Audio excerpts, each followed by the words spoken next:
So close your eyes real quick. Let's do a visualization. You're a college student. You've just been assigned a paper worth a crazy amount of your grade. And you just don't know what to do. Specifically with writing, let's focus on writing. You've done all the research. You've done everything in preparation. You're ready, and you finally sat down to write. But now you're scared. Now you're nervous. Now you don't know what to do. Despite all those hours, you don't know what to write. You're stuck, frozen. Point is, you find yourself not even able to start. That was me. You can open your eyes now. For an ecology class that I had, I did over 15 hours of research probably for what would go into this relatively short paper. And once I sat down to write, after several days of procrastination with doing other work, I finally got myself to sit down. But then my mind went blank. Didn't know where to start. I had guidelines. I had a procedure to follow. I could have made an outline for myself for this paper, but I just couldn't. It was just too difficult. Starting is the hardest part. Let me explain. So let's go to me at the start of that video. I hadn't done anything really in progress for the actual assignment. I had no momentum, nothing accomplished yet, no progress made. And that's the first barrier really that you have to get over. I would say that's probably the most important thing, is that to be successful, you have to be okay not having accomplished. You have to be okay failing, okay hearing no, okay being turned down, but you have to be able to pick yourself back up from that. And in this context, you have to be able to start anew. If you're new, welcome. Welcome to the channel. This is a channel where I try to educate people, help people learn from my mistakes. I really want to propel people past the barriers that I've had to overcome myself. And this is a great way that I think I can make a difference. And so subscribe, stick around, comment down below. I'll probably respond. And so, yeah, let's get into it. So the first step's the hardest part. I'll teach you what I mean, and then I'll teach you how you could get through it based on some models that I've studied myself or looked into more. So let's get into it. You already heard this story about writing. That was me. Think about how dumb that is. I'd put so much work into preparing for this paper, and then I just couldn't do anything. I was just frozen. How stupid is that? And that used to be me. I mean, I used to be a lot worse at starting things. I've had to grow myself. I definitely haven't always been where I am. But of course now I have a probably top 1% physique, top 1% student at my college for sure. And of course I'm doing all these fun things like starting a YouTube channel, having adventures that I put on my Instagram. I can still go to church, have fun in my life, but still get shit done. Now I'd say probably the hardest things for me to start on is probably writing, running, and probably my cold shower. But because I do these things so often, it serves as a constant reminder that the first step is indeed the hardest part. And after you overcome that, it's easy sailing from there. Well, I shouldn't say that. I shouldn't promise that. It definitely doesn't get easy, but it gets easier. We all know it's easier to keep something going rather than starting it. And that's even a concept from physics. Like, it's harder to start the movement of something than it is to keep it moving because you already have that momentum going.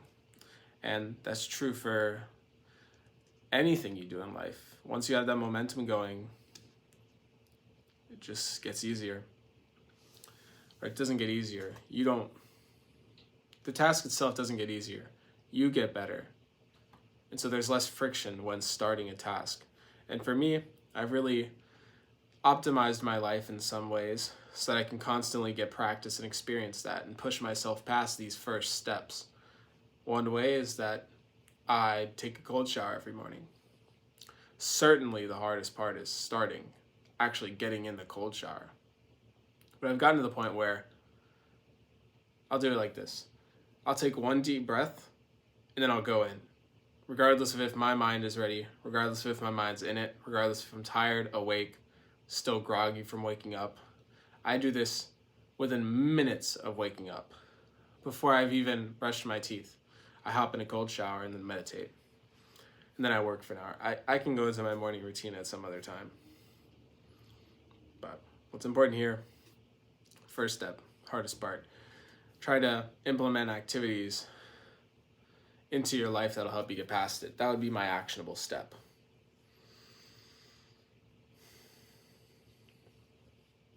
I think the way I've gone about it is pretty good.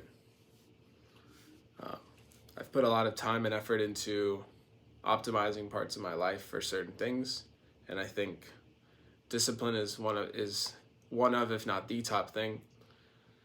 I also try to be very good with time management, be very effective with my time. There's a lot of activities I do. I could definitely go into that in another day, in another video. So let's get into now some advice that I have for getting past this writer's block or anxiety to start. There's a quote that I like from Joe Rogan where he mentions motivation versus discipline. He says, motivation is great. By all means, it's awesome. Some days you have it. Some days you just feel great. You wake up, you want to go to the gym straight away. You say, I'm going to kill it. But a lot of days, you're just dragging your boots. You don't want to lace up those shoes.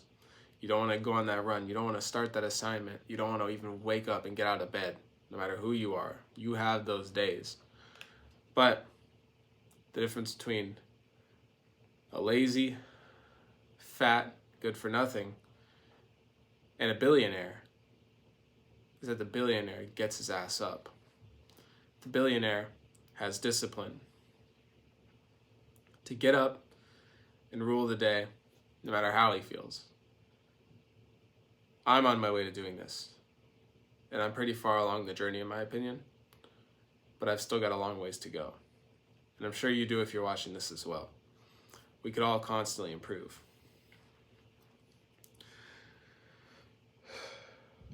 The reason I say this quote is because I feel like it's applicable to most. Most people are not motivated most days. I certainly am motivated quite a bit. Most days I wake up and I love what I do. I love working hard and getting stuff done, being super productive. But I haven't always been like that. It's taken the last year of my college life to become someone who can do this. Someone who's learned to truly work hard. And I wouldn't even say I've learned to truly work hard. The amount of work that I see other people in my life get done, my week they could get done in a day. Metaphorically. Like, I do a lot of things that would take hours and hours and hours. But the effectiveness with which other people can work is astounding to me. And so I like to study people who are where I want to be. That's something that I find tremendous value in.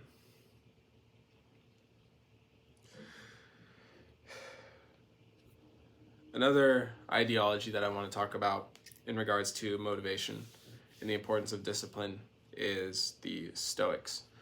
So I've recently read Meditations, a book by Marcus Aurelius. It's essentially like a Stoic Bible. It's the book to get into Stoicism. I've yet to read it again and try to actually study it. I got some of the main ideas of a Stoic philosophy, but I'd really like to read it a couple more times to really absorb it. I think that's one thing I agree about with that Alex Hormozi says, which is read a great book 5 times rather than reading 5 mediocre books one time. So I really want to apply that, and once I get done with these books on my shelf, I'm definitely going to go back through with the ones I found most helpful. So the reason I bring up Stoicism, a Stoic is stern, he's reserved, He's hardworking, and he's an absolute scholar. He's a sponge for knowledge.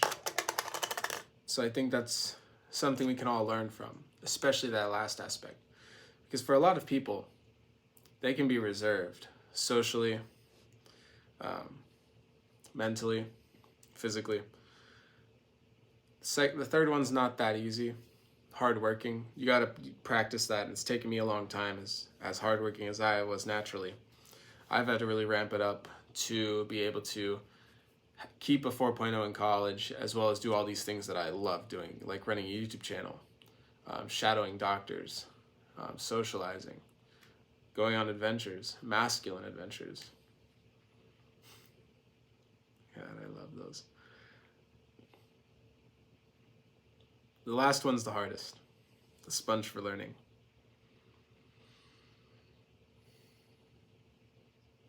I'm still figuring that out myself. I think I've improved my intelligence. I think if I were to take an IQ test, I would score much higher than when I was a child. Of course, there's discussions about IQ. I don't want to get into that. But I've definitely increased my ability to learn, increased my ability to work hard. And I think putting in the hours has really helped with that. I've become more of a sponge than probably anyone else in my classes, in most of my classes.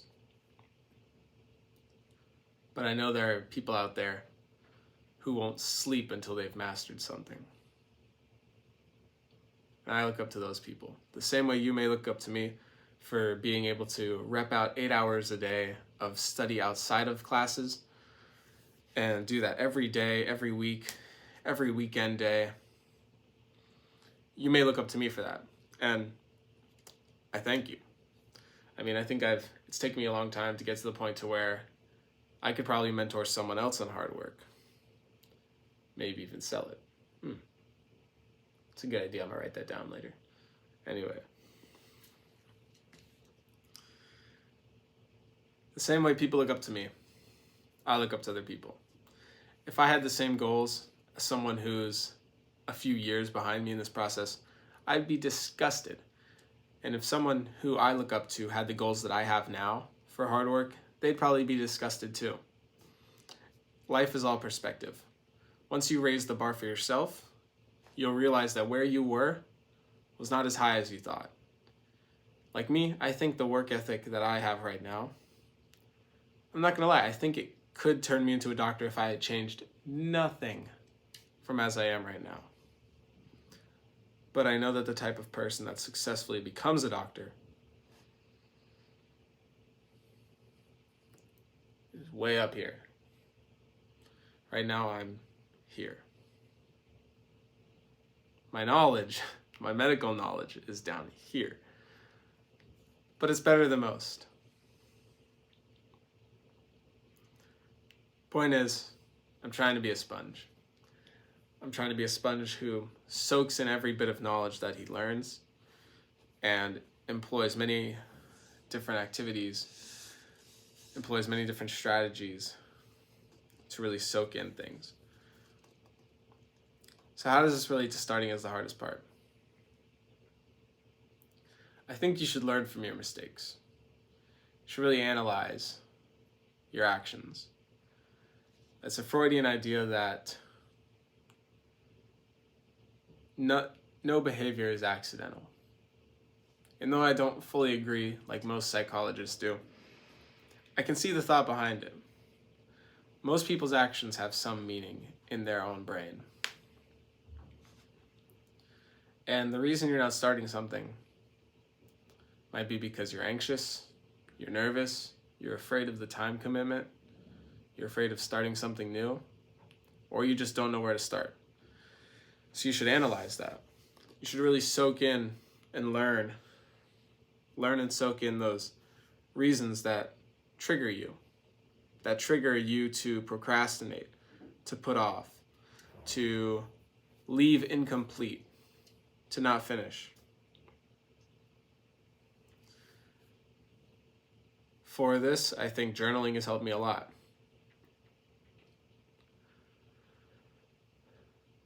journaling has really helped me. I write down thoughts that I have. I write down interesting points that I hear from other people, that I read in the Bible, books on communication, books on knowledge, books on mindset, maybe a book on love one day when I start getting to thinking about that sort of thing.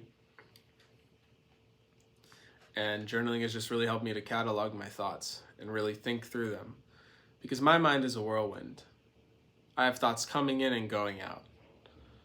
And to really focus on one, I need to do something to help me to focus on one idea. And meditation's kind of helped with that, but journaling, I think, has really helped me to analyze my thoughts, why I might be having them, what's their logical conclusion, if it needs to be brought to it. And that's actually how I thought of this video. I was writing that ecology paper. I was having a really freaking hard time to start. But once I started, I found that it got pretty easy. I whipped out the rest of that paper. And now I still needed to revise, clean up some arguments, fix some errors, cite, of course. But the point is, once I got the ball rolling, it couldn't stop. It wouldn't stop. I had momentum. And I also had a list of accomplishments behind me.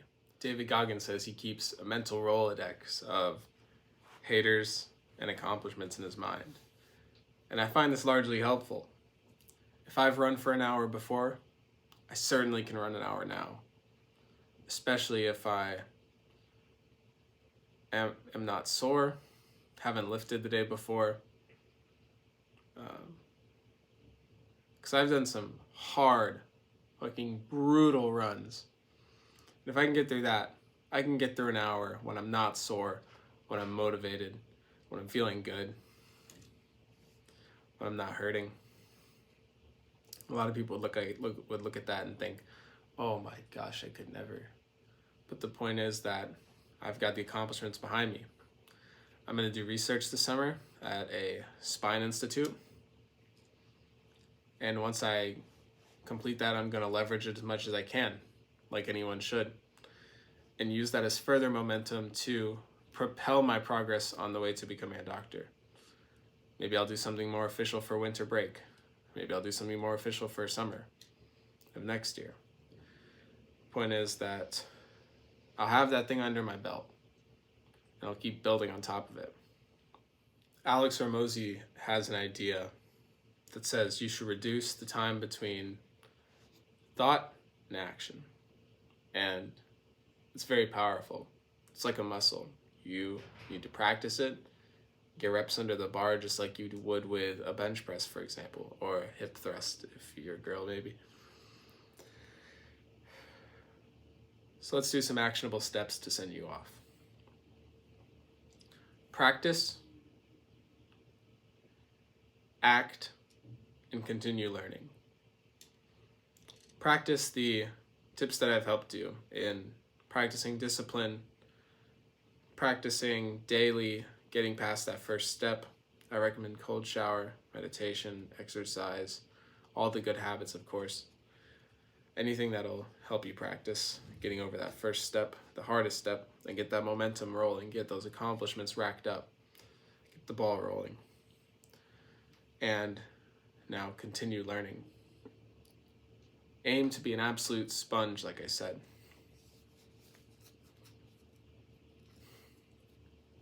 I can't wait to see where you go. And I hope you're along with me for my ride in this channel. So with that, hope you have a nice day. Subscribe. Comment down below. Let's have a talk. Let's have a discussion down there. And let's hopefully build a community around this channel. I am very ambitious for the goals of this channel. And I hope that we can all grow together. Me and you. Yeah, you watching. I want to grow with you. So we can all get better together. So starting is the hardest part, but it doesn't have to be. See you.